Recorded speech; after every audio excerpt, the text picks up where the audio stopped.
Olá! É curioso pensar que o celular que a gente segura, o computador na nossa mesa, enfim, todo o nosso mundo moderno funciona com base em princípios que são, na verdade, surpreendentemente simples. Pode não parecer, mas é verdade. E nesta análise a gente vai desconstruir essa complexidade toda para revelar quais são os blocos fundamentais da tecnologia digital. E tudo começa com uma pergunta. Como é que uma coisa assim, um circuito simples de roleta digital, que é um projeto bem comum para quem estuda eletrônica, consegue criar uma experiência interativa? Parece que tem lógica, parece que tem memória. Como é que componentes tão básicos podem fazer algo que parece pensar?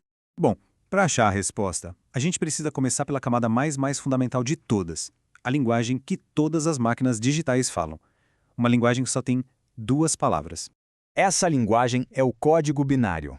Tudo, absolutamente tudo, desde um e-mail até um filme em altíssima definição, é quebrado nesses dois estados simples, um ligado ou um desligado, um 1 ou um 0.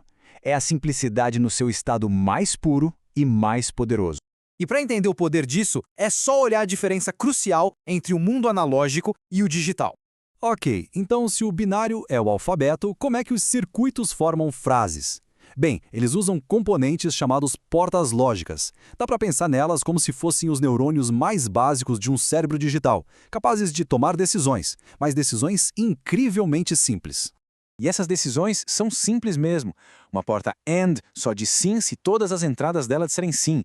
Uma porta OR diz sim se pelo menos uma das entradas disser sim. E é com essas regrinhas básicas combinadas milhões de vezes que se constrói toda a lógica complexa do nosso mundo digital. Certo. Então os circuitos podem pensar de um jeito bem simples. Mas e a memória? Como é que eles se lembram do que aconteceu um instante atrás? Essa é a segunda peça do nosso quebra-cabeça. A resposta está numa coisinha chamada registrador. A definição que o material de origem nos dá é perfeita. Um registrador é um conjunto de células de memória arranjadas como um único dispositivo. Basicamente, é uma caixinha para guardar os nossos uns e zeros. E é aqui que está a chave para entender o jogo de roleta, o registrador de deslocamento. Ele não só guarda a informação, ele também move ela, passo a passo, a cada tique de um pulso elétrico constante, o famoso clock. É como se fosse uma fila, onde todo mundo dá um passo para frente ao mesmo tempo, sempre no mesmo comando.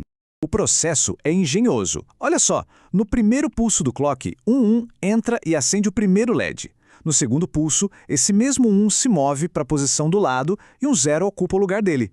A cada pulso, a luzinha vai pulando. Pronto, o mistério da roleta está resolvido. Não é mágica, é só um registrador de deslocamento fazendo o trabalho dele passo a passo. Agora que a gente já tem as peças de lógica e de memória, vamos ver como elas se juntam para formar um sistema digital que seja completo e funcional. Um relógio digital é um exemplo perfeito. Todo mundo tem um. E ele usa exatamente os mesmos princípios que a gente acabou de ver. Um pulso de clock constante, lógica para fazer a contagem e memória para guardar o tempo. Então, a jogada é a seguinte. O sistema pega um pulso rápido de 60 Hz lá da tomada. Aí, os divisores de frequência transformam isso em um pulso por segundo. Os contadores vão acumulando esses segundos. E, por fim, os decodificadores traduzem essa contagem binária para os números que a gente vê no visor.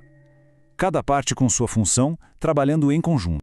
Agora vamos dar o salto final. Como é que esses circuitos simples de roletas e relógios se transformam na tecnologia super complexa que a gente usa todo dia? A resposta está em uma palavra: escala. Aquela mesma base de lógica, memória e temporização é replicada e combinada de jeitos cada vez mais e mais complexos. Não são princípios diferentes, são só mais deles, muito mais, todos trabalhando juntos. Essa comparação aqui é muito reveladora. À esquerda tem um somador completo, um circuito bem fundamental que soma 2 bits. À direita, um microcontrolador moderno que é o cérebro de incontáveis aparelhos. A diferença não está no tipo de mágica, mas sim na quantidade. Aquele cérebro digital da direita era na sua essência construído a partir de milhões e milhões de versões daquele circuito simples de adição ali da esquerda. É a repetição em massa de ideias simples que gera uma complexidade poderosa. E o resultado disso está em todo lugar, da calculadora mais básica ao GPS que nos guia, passando pelos microcomputadores, celulares, todos eles compartilham esse mesmo DNA digital. No fundo, todos eles estão apenas tomando decisões de sim ou não numa velocidade e numa escala que é difícil até de imaginar. E isso nos leva a uma reflexão final. Se o nosso universo digital inteiro, com toda a sua complexidade e capacidade, foi construído sobre a decisão mais simples possível, um sim ou um não, um ligado ou um desligado, o que mais seremos capazes de construir com esses bloquinhos tão elementares no futuro?